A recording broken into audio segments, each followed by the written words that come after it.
Good morning, everyone. Good afternoon if you're in the afternoon somewhere. There is no doubt in my mind, let me tell you, there is no doubt in my mind I will never eat a bird as long as I live. I'm 51 years old. I've seen all the documentaries I need to see. So I am going to make you a vegan burrito today with this Gardein chicken strips and some vegan A's, some red hot, and some follow your heart provolone cheese. I make homemade tortilla dough, roll that out, and of course I make some imperfections here and there. I put those Nashville hots, which are absolutely delicious, in the toaster oven for a while. Get all my other ingredients prepped. I got tomatoes, onions, jalapenos. There's that provolone cheese, the vegan provolone cheese, some avocado, and the hots are ready. I got the tortilla toasted on the oven, right up on the stove top, I should say.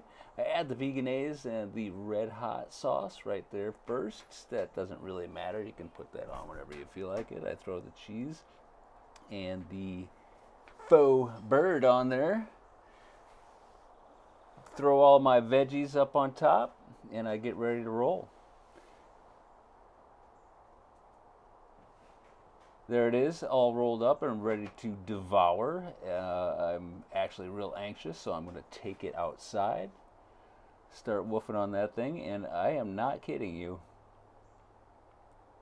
That thing, I would get $9, $10 for that at any restaurant, a vegan restaurant. If you like chicken, you're not wrong. Chicken tastes really, really good.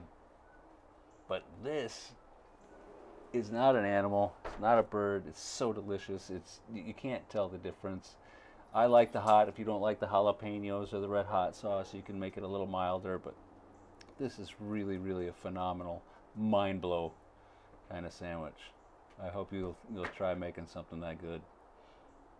Please have a wonderful, healthy, and safe day, everybody. We'll see you next time.